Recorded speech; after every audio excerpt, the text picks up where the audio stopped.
Salve, camaradas, tudo bem? O tema do vídeo de hoje é Malcolm X, um crítico da representatividade.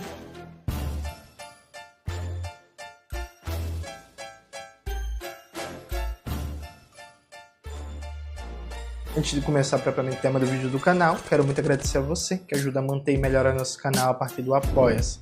Seu apoio é fundamental para a gente continuar o nosso trabalho. Se preferir o Pix, está aparecendo aqui como QR Code na tela do vídeo. Camaradas, note, saiu, né, o episódio que eu gravei lá no Mano a Mano, e eu e o professor Wilson Barbosa. Inclusive, gente, quem escuta o Mano a Mano no Spotify, deixa lá o comentário, que é muito importante, aumentar o engajamento e tal. Vamos bater a meta ali de mais de 1000 comentários, por favor? Quem assistiu o episódio viu que o Mano Brown se surpreendeu uma hora que eu falei que o Malcolm X era um crítico da ideia de representatividade. Veja, eu falo há muito tempo aqui no canal que existem figuras que são muito conhecidas de nome, mas as ideias delas mesmo circulam muito pouco. E tudo bem, acontece, especialmente quando figuras históricas são conhecidas a partir da indústria cultural. Veja, tem Malcolm X em desenho, tem em série, tem em filme, tem por aí vai. É muito comum as pessoas conhecerem a imagem, saberem o nome e tal, e não saber muito bem o que é que a pessoa defende. O caso do Malcolm X é um caso particularmente grave. Por quê? O Malcolm X foi reduzido de maneira racista, ao meu ver, a um cara que pregava violência. Então fizeram um binarismo primário. Martin Luther King era o cara pacífico e Malcolm X era o cara violento. E eu não acho que é por aí. Malcolm X era um cara muito refinado teoricamente. Ele era um grande orador e acabou não escrevendo muito, mas você via pelos discursos dele a quantidade de conhecimento, de informação, de reflexão filosófica, política, sociológica, histórica que tinha ali. Ele, infelizmente, foi assassinado muito jovem. Foi assassinado, inclusive, no momento de radicalização política dele, que ele estava num processo aberto de aproximação do marxismo.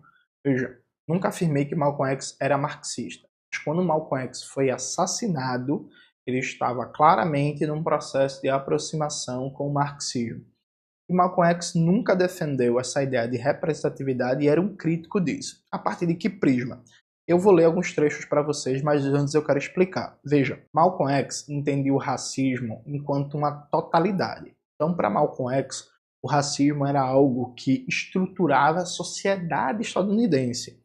Malcolm X não fatiava o racismo em racismo recreativo, racismo institucional, racismo religioso, racismo estrutural e tal. O racismo era uma totalidade. A sociedade capitalista dos Estados Unidos surge e se estrutura a partir do racismo, da escravidão e da dominação da população negra. Logo, todas as estruturas, inclusive as estruturas políticas de poder, eram um instrumento de reprodução do racismo.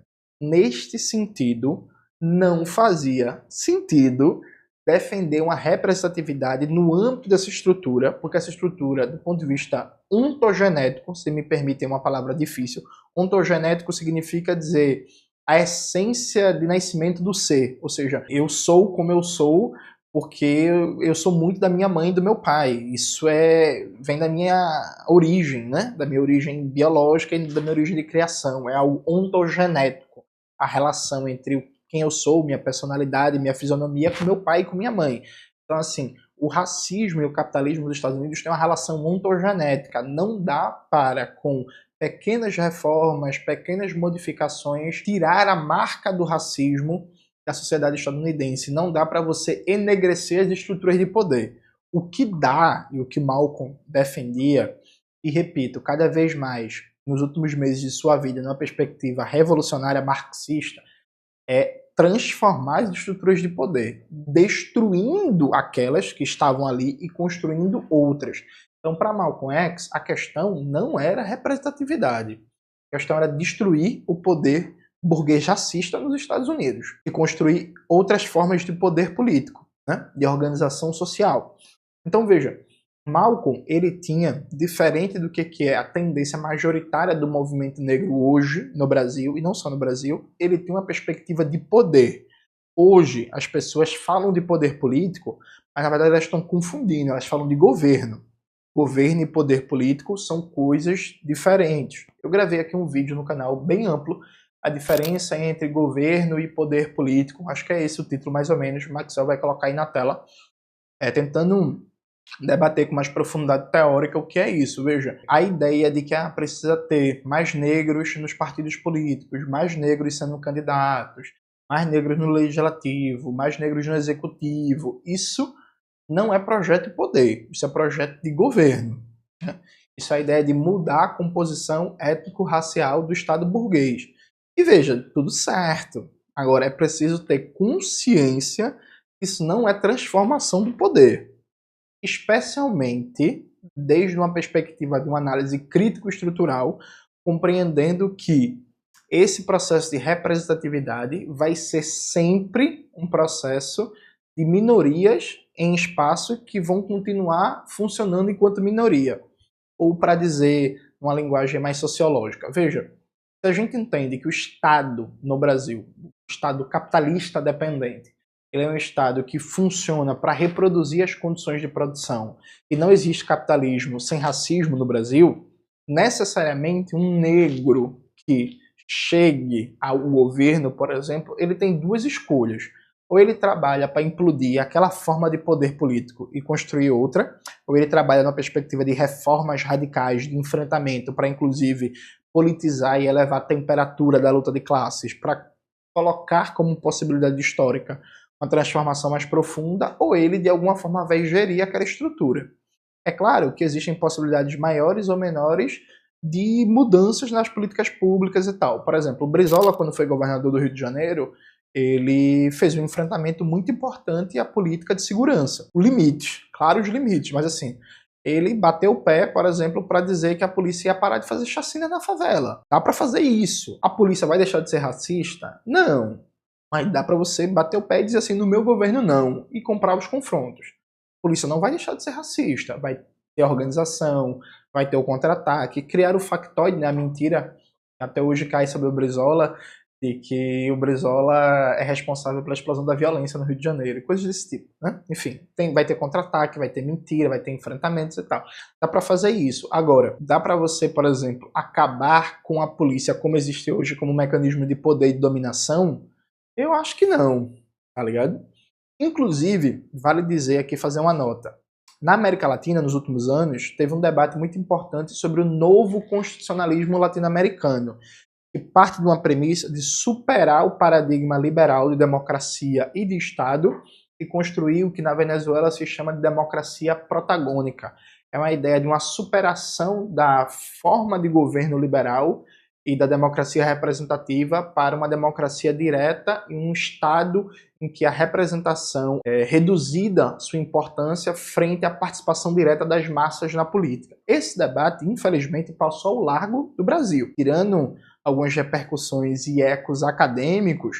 O debate foi muito forte na Venezuela, na Bolívia, no Equador, em alguma dimensão, no Peru, no México e tal. No Brasil, esse debate virou meramente acadêmico. Então aqui a gente nem tem uma perspectiva de reforma institucional mesmo do Estado burguês, tá ligado?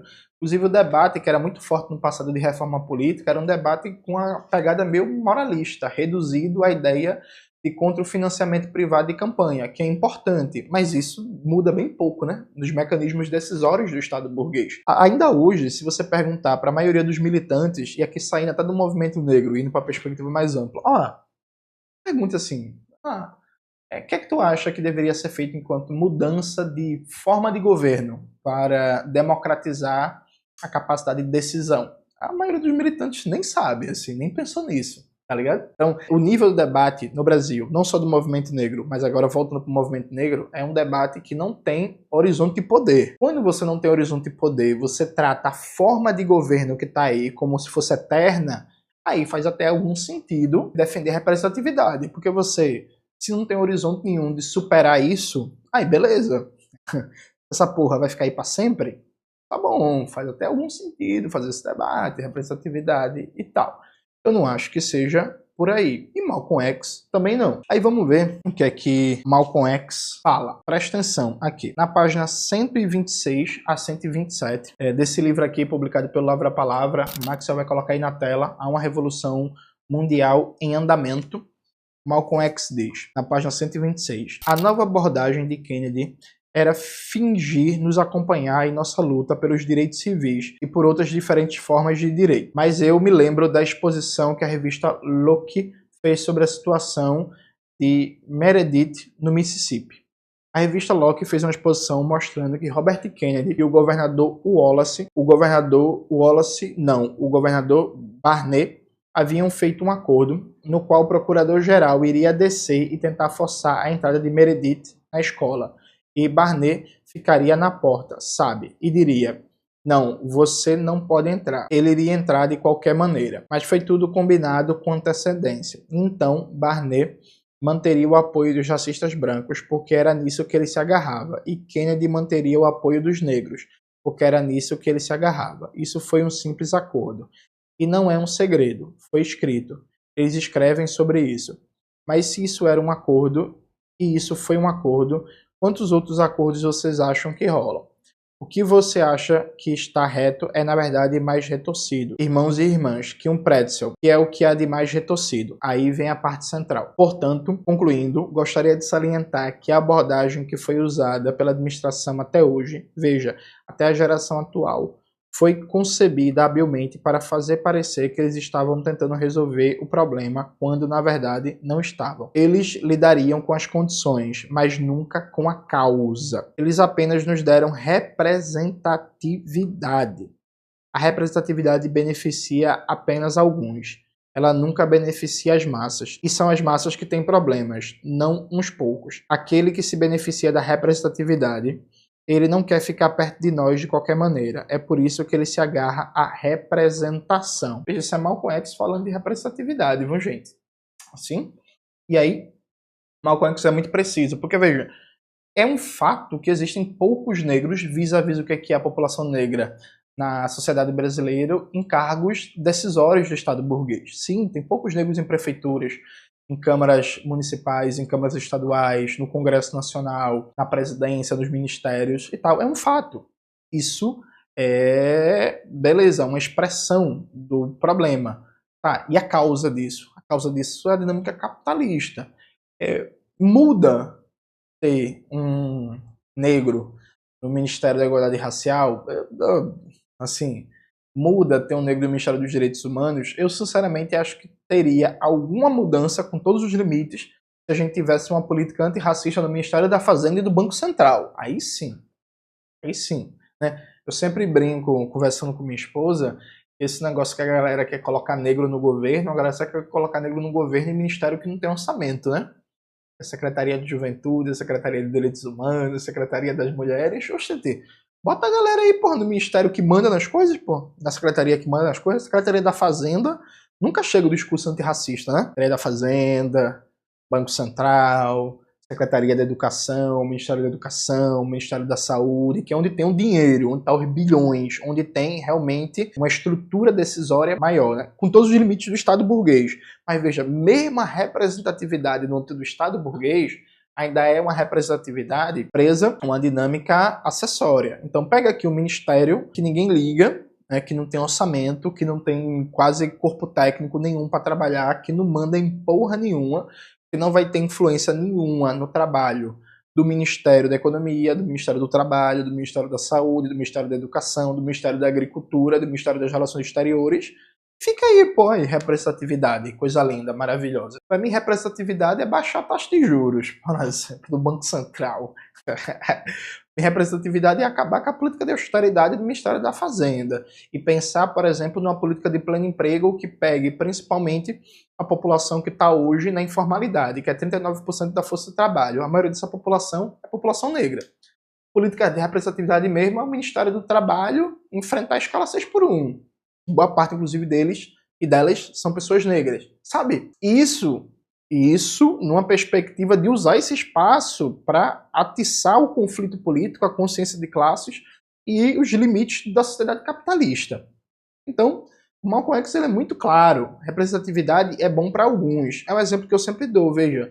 Nada contra a Maju, mas a Maju virar apresentadora do Jornal Nacional não muda em nada a vida das pessoas negras. Ele vai dizer assim, mas Jones, uma criança Tá vendo a Maju, ela vai ter mais autoestima, verdade, e a partir disso ela vai querer também ser apresentadora do Jornal Nacional, verdade, e não vai conseguir.